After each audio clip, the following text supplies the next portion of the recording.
देखिए, मेरी समझ के परे है कि ऐसी चीज में राजनीति करने का क्या मतलब है। अगर ये संकट आने वाले दिनों में गहराता है, जिस तरीके से मौजूदा युद्ध की परिस्थितियां हैं, ऐसे में भी क्या विपक्ष को ये राजनीति करने का समय है? पहली बात तो सरकार बार बार आश्वस्त कर रही है, इस बात का विश्वास सदन के पटल से दिया जा रहा है कि मौजूदा परिस्थिति में ऐसा कोई संकट नहीं है। स्ट्रेट ऑफ हॉर्मुज़ से आपने देखा, आज एक शिप जहाज आया भी गुजरात के पोर्ट पे, आज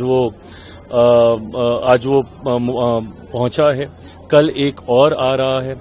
आने वाले दिनों में संभवतः कुछ और जहाज को भी जो भारतीय तिरंगे के साथ हैं उन्हें वहां से निकलने की मंजूरी, इजाजत मिल जाएगी, तो संभवतः चीजें वैसा विकराल रूप नहीं लेंगी और स्थिति ऐसे ही सामान्य बनी रहेगी।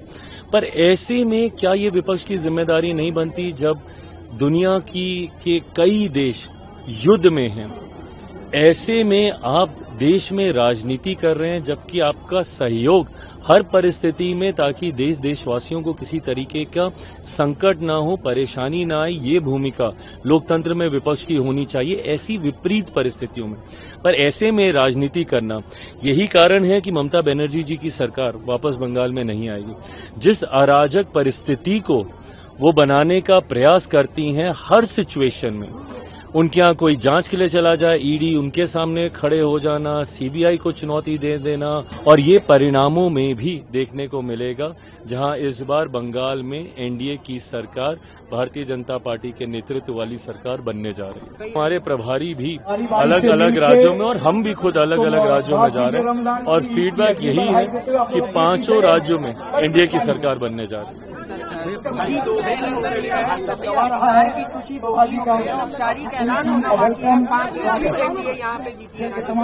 देखिए, ये परिणाम अपेक्षित था, हम लोग मान के चल रहे थे, और मैं तो लंबे समय से कह रहा था कि 5 की 5 सीट, संख्या हमारे पास है, एकजुटता हमारे पास है, कोई बिखराव नहीं, किसी तरीके का कोई दरार नहीं, और ये एकजुटता यकीनन परिणामों में भी देखने को मिलेगी, ये विश्वास था।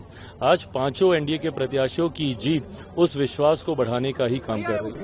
देखिए, ये गठबंधन की एकता है, जहां हर कार्यक्रम में एनडीए के तमाम साथी एक साथ एक मंच पर आपको दिखाई देते हैं, और इसी सोच के साथ हमारी सरकार कार्य भी कर रही है। हमारी सरकार गठबंधन को एक साथ लेकर आगे बढ़ने का काम कर रही है, और ये एकजुटता ही परिणामों में भी देखने को मिल रही है।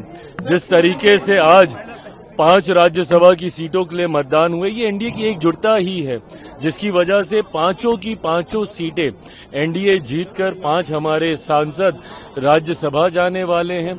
वहीं दूसरी तरफ बिखरा हुआ विपक्ष, जहां राजद, जो अपने आप को मुख्य विपक्षी दल बिहार में कहती है, राजद के खुद के विधायक उसमें नदारत रहे।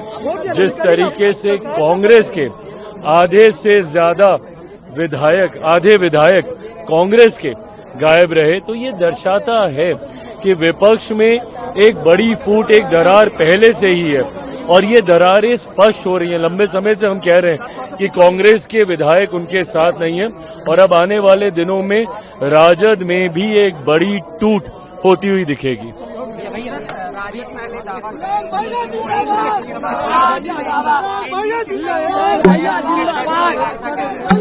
कहने से नहीं होता, परिणामों में आपको अपने आप स्पष्ट तौर पे दिख जाएगा। जिस तरीके से बिखरा हुआ विपक्ष दिखा और पूरी एकजुटता के साथ हमारा एनडीए गठबंधन दिखा, परिणामों में भी यही देखने को मिलेगा कि विपक्ष दूर दूर तक कहीं नहीं, 5 की 5 सीटें एनडीए के खाते में।